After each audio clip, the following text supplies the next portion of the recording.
आप अगर निरोगी और रोगमुक्त होना चाहते हैं और उसके लिए योग प्राणायाम एक साधन आपके पास है। एक दूसरी छोटी सी बात और कहना चाहता हूं आपको, उसको जोड़ते हुए कि हमारे योग और प्राणायाम की जो शिक्षा हम लेते हैं ना, वो अष्टांग योग के सूत्र वाली है। पतंजलि योग दर्शन में ये दर्शन की बात है, सिद्धांत जो है वो अष्टांग योग के हैं, माने 8 अंग हैं उसके योग के। और इन 8 अंगों में जो सबसे पहले 2 अंग हैं वो यम और नियम हैं। तो यम नियम का पालन हम करते हुए योग आसन प्राणायाम आदि करते हैं, तब इसका पूरा लाभ होता है। तो मैं आपको आपकी जिंदगी के लिए छोटे छोटे कुछ 4 नियम बताना चाहता हूं, और ये 4 नियम का पालन आप सब करिए। मैं आपको विनम्रतापूर्वक लेकिन विश्वास से कहता हूं कि ये 4 नियम का जो भी पालन करेगा, जिंदगी में बीमारी और रोग उसको कभी आएंगे नहीं। परम पूजनीय स्वामी रामदेव जी खुद 40-45 साल से इन 4 नियमों का पालन करते हैं। आप भी अगर ये पालन करेंगे तो बहुत अच्छा होगा। मैं भी करता हूं मेरे जीवन में। मैं पिछले 15 वर्षों से योग प्राणायाम करता हूं, उसके साथ कुछ नियम मैंने बनाए हैं, वो नियम का पालन करता हूं और वही नियम आपको बताना चाहता हूं। स्वामी जी पालन करते हैं, मैं करता हूं, हमारे लाखों योग शिक्षक करते हैं। और इन नियमों का पालन करने से हमको इतना लाभ हुआ है कि कभी बीमारी आती नहीं।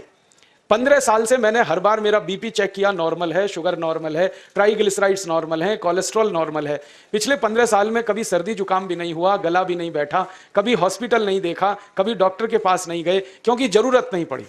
और वो जरूरत नहीं पड़ी क्योंकि हम निरोगी हैं, स्वस्थ हैं। ये निरोगी और स्वस्थ होने के लिए आयुर्वेद की एक छोटी सी जानकारी आपसे मैं शेयर करना चाहता हूं। आयुर्वेद में यह कहा गया है कि किसी भी व्यक्ति को निरोगी होना है, रोगमुक्त होना है, तो अपने जीवन में 3 बातों का ध्यान रखे। अपना वात, पित्त और कफ तीनों का संतुलन रखे। वो 3 तरह के दोष हैं हमारे शरीर में, वात पित्त कफ, आपने सुना होगा। ये त्रिदोष आधारित शरीर है। जब वात बहुत बिगड़ जाता है तो 80 से ज्यादा रोग आते हैं। जब पित्त बहुत बिगड़ जाता है तो लगभग 46 से 50 रोग आते हैं। और जब कफ बिगड़ जाता है तो 28 रोग आते हैं। और वात पित्त कफ तीनों बिगड़ जाएं तो 148 रोग आते हैं। सर्दी खांसी जुकाम से लेकर और कैंसर तक जो आखिरी रोग माना जाता है, ये सब वात पित्त कफ के बिगड़ने का खेल है। तो इस देश के आयुर्वेद चिकित्सा के सबसे महान लोगों में से कुछ नाम आप जानते हैं, जैसे चरक ऋषि, जैसे सुश्रुत ऋषि। ऐसे एक ऋषि हुए बाघभट्ट। बाघभट्ट ऋषि ने एक पुस्तक लिखी है, उसका नाम है अष्टांग हृदयम, और एक पुस्तक लिखी है उसका नाम है अष्टांग संग्रहम। इन दोनों पुस्तकों में उन्होंने 7000 नियम बताए हैं। उनमें से 4 बताता हूं, अच्छे लगे तो आज से ही पालन करो और दूसरों को भी बताओ, ताकि कोई भी इन नियमों का पालन करे तो बीमार ही ना पड़े। ये चारों नियम हैं वात पित्त और कफ को संतुलित रखने के लिए। अब वात पित्त कफ तीनों एक साथ आपके संतुलित रहें तो उसके लिए पहला नियम है खाना खाने के तुरंत बाद पानी नहीं पीना। ये पहला नियम। आप बोलेंगे ये तो बड़ी मुश्किल बात है, खाना खाते ही पानी पीते हैं हम तो सबके सब, और बिना पानी पिए खाना ही नहीं खाते। कई लोग तो खाने से ज्यादा पानी पीते हैं, खाना कम खाते हैं, पानी ज्यादा पीते हैं। ये खाना खाने के बाद पानी कभी भी नहीं पीना, क्योंकि महर्षि बाघभट्ट कहते हैं भोजनांते विषम वारी, माने भोजन के अंत में पानी पियो तो जहर के पीने के जैसा है। इसलिए वो कहते हैं कभी भी खाने के तुरंत बाद पानी मत पियो। अब आप मुझे पूछोगे क्यों नहीं पिए, कारण बता दो। कारण मैं बताना चाहता हूं सरल भाषा में। हम जब खाना खाते हैं ना, तो पेट में सारा खाना इकट्ठा होता है। पेट में एक स्थान होता है, उसको हम कहते हैं जठर। संस्कृत में, हिंदी में जठर कहते हैं, अंग्रेजी में उसको एपिगैस्ट्रियम कहते हैं, हिंदी में कुछ लोग उसको आमाशय भी कहते हैं। ये जठर छोटा सा स्थान है। आपके पेट में नाभि है ना, उसके लेफ्ट साइड में बाईं तरफ छोटा सा स्थान है। सारा खाना आपका इसी स्थान पर आता है। जो भी आप खाते हो, रोटी चावल दाल सब्जी दूध दही कुछ भी खाओ, सब कुछ जठर में आता है। अब जठर में जैसे ही खाना इकट्ठा होता है तो उसमें आग जलती है, और उस आग को कहते हैं जठर अग्नि। मिला के बोल देते हैं जठराग्नि। आप जैसे ही खाना खाते हो, पेट में जठर में अग्नि जलती है। वो अग्नि खाने को पचाती है, और अग्नि खाने को ऐसे ही पचाती है जैसे रसोई घर की अग्नि खाने को पकाती है। आपके रसोई घर में आप अग्नि जलाओ, उसके ऊपर दूध रख दो, दूध में थोड़ा चावल डाल दो, अग्नि जब तक जलती रहेगी खीर तब तक बनती रहेगी। आप घर में अग्नि जलाओ, उसके ऊपर पानी रख दो, उसमें दाल डाल दो, दाल की पकने की क्रिया तब तक चलेगी जब तक अग्नि जलेगी। ऐसे ही पेट में होता है। जैसे ही आपने खाना खाया, पेट में अग्नि जलती है, और जब तक अग्नि जलती है तो खाने के पचने की क्रिया चलती है। जैसे रसोई घर में खाना पकाते हैं वैसे ही पेट में भी खाना पकता है। इसी को हम पचने की क्रिया कहते हैं, अंग्रेजी में उसको डाइजेशन कह देते हैं।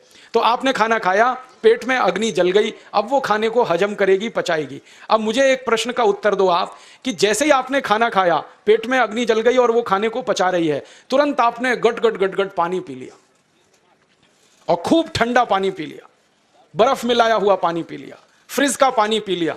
क्या होने वाला है? अग्नि जलेगी कि बुझेगी? अग्नि के ऊपर पानी डालो तो अग्नि और पानी की दोस्ती नहीं है, दुश्मनी है। पानी अग्नि को बुझा देता है।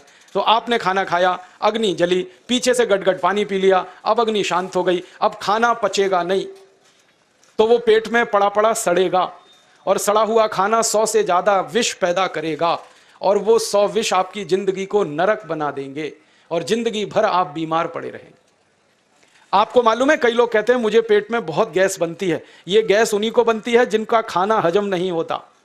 कोई लोग कहते हैं कि मुझे पेट में जलन होती है, ये जलन उन्हीं को होती है जिनका खाना पचता नहीं। कोई कहते हैं कि मेरे पेट में एकदम गुम हो जाता है, फूल जाता है। ये सब वो लक्षण हैं जब खाना पचता नहीं।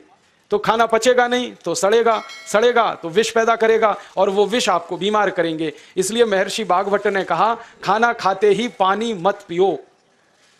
समझ में आया? फिर आप बोलोगे कितनी देर तक नहीं पिए? कम से कम 1 घंटे तक। 1 घंटे बाद पानी पियो। आप बोलोगे जी 1 घंटा क्यों? ये जो अग्नि जलने की क्रिया है ये लगभग 1 घंटे तक ही चलती है पेट में, उसके बाद अग्नि अपने आप शांत हो जाती है, उसके बाद पानी पी लो। तो खाना अगर 10 बजे खाया तो 11 बजे पानी पियो, 11 बजे खाया तो 12 बजे पियो, 12 बजे खाया तो 1 बजे पियो, 1 घंटे बाद पानी पियो।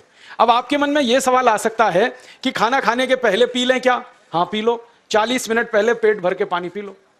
10 बजे खाना खाना है, 9:20 पे खूब पानी पी लो, जितना पी सकते हो। 11 बजे खाना खाना है, 10:20 पे पी लो, खूब पानी पी लो, 40 मिनट पहले।